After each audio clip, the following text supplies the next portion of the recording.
Lección de la epístola primera del apóstol San Pablo a los Corintios.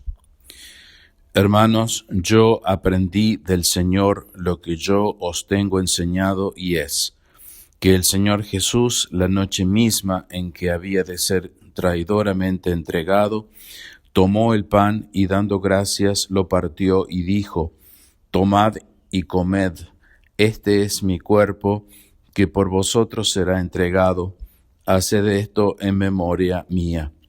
Y de la misma manera tomó el cáliz después de haber cenado, diciendo: Este cáliz es el Nuevo Testamento en mi sangre. Haced esto cuantas veces lo bebiereis en memoria mía. Cuantas veces pues comiereis este pan y bebiereis este cáliz, anunciaréis la muerte del Señor hasta que venga. Por tanto, cualquiera que indignamente comiere este pan o bebiere el cáliz del Señor, reo será del cuerpo y de la sangre del Señor. Examínese pues a sí mismo el hombre, y así prevenido coma de aquel pan y beba de aquel cáliz, porque quien le come y bebe indignamente se traga y bebe su propia condenación, por no haber respetado el cuerpo del Señor. Deo gracias.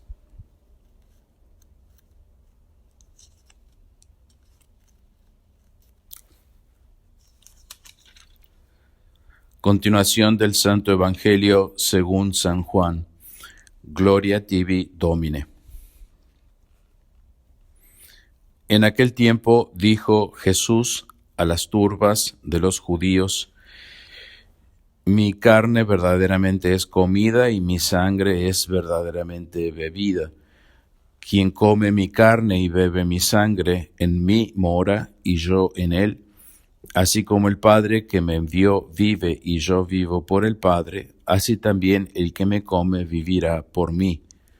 Este es el pan que bajó del cielo, no es como el maná que comieron vuestros padres y murieron.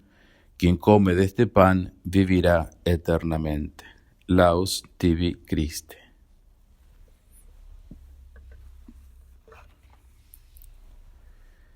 En el nombre del Padre, del Hijo y del Espíritu Santo. Amén. Queridos hermanos, hoy, 30 de octubre, estamos celebrando la misa votiva de la Santísima Eucaristía y leeremos a continuación los puntos 28 al 30 de la encíclica Providentissimus Deus sobre los estudios bíblicos que veníamos leyendo. Y en estos puntos, el Papa León XIII nos da su primer consejo para escudriñar y explicar el sentido de los textos. Y este consejo es observar las normas de la interpretación. Las normas de la interpretación. Primero, valorar las palabras en sí mismas, dice el Papa. Segundo, la significación de las palabras en su contexto. Y tercero, ver los lugares paralelos, es decir, dónde aparecen estas palabras en los otros evangelios u otros textos de las Sagradas Escrituras.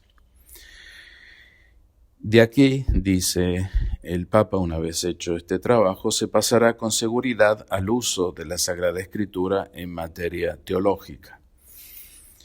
Conviene hacer notar a este respecto que a las otras causas de dificultad que se presentan para entender cualquier libro de autores antiguos, se añaden algunas particularidades en los libros sagrados. En sus palabras, por obra del Espíritu Santo, se oculta gran número de verdades que sobrepujan en mucho la fuerza y la penetración de la razón humana, como son los divinos misterios y otras muchas cosas que con ellos se relacionan. Su sentido es a veces más amplio y más recóndito de lo que parece expresar la letra e indican las reglas de la hermenéutica, es decir, de la interpretación. Además, su sentido literal oculta en sí mismo otros significados que sirven unas veces para ilustrar los dogmas y otras para inculcar preceptos de vida.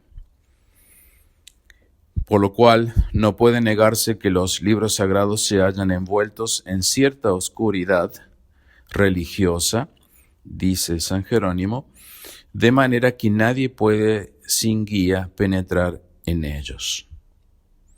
Entonces, los libros sagrados tienen una cierta oscuridad religiosa y por eso necesitan una guía para penetrar en ellos, y esa guía es el Espíritu Santo. Dios lo ha querido así, y esta es la opinión de los santos padres, dice el Papa León XIII, para que los hombres los estudien con más atención y cuidado, para que las verdades más penosamente adquiridas penetren más profundamente en su corazón, y para que ellos comprendan sobre todo que Dios ha dado a la Iglesia las Escrituras, a fin de que la tengan por guía y maestra en la lectura e interpretación de sus palabras. Las Sagradas Escrituras, entonces, dada por Dios como maestra y guía en la lectura de las palabras de Dios y la interpretación de las palabras de Dios. Ya San Ireneo enseñó que allí donde Dios ha puesto sus carismas debe buscarse la verdad, y que aquellos en quienes reside la sucesión de los apóstoles explican las Escrituras sin ningún peligro de error, porque la Iglesia es guía y maestra en la lectura e interpretación de las palabras de las Sagradas Escrituras. Esta es su doctrina y la doctrina de los demás santos padres, continúa diciendo el Papa León XIII, que adoptó el Concilio Vaticano cuando, renovando el decreto tridentino sobre la interpretación de la palabra divina escrita, declaró ser la mente de éste, que en las cosas de fe y costumbres que se refieren a la edificación de la doctrina cristiana, ha de ser tenido por verdadero sentido de la Escritura Sagrada aquel que tuvo y tiene la Santa Madre Iglesia, a la cual corresponde juzgar del verdadero sentido e interpretación de las Santas Escrituras, y por lo tanto que a nadie es lícito interpretar dicha Sagrada Escritura contra tal sentido o contra el consentimiento unánime de los padres. Esta es una cita del Concilio Vaticano. Por esta ley, llena de prudencia, la Iglesia no detiene ni coarta las investigaciones de la ciencia bíblica, sino más bien las mantiene al abrigo de todo error y contribuye poderosamente a su verdadero progreso. Queda abierto al doctor, al intérprete católico, un vasto campo en el que con paso seguro pueda ejercitar su celo de intérprete de manera notable y con provecho para la Iglesia.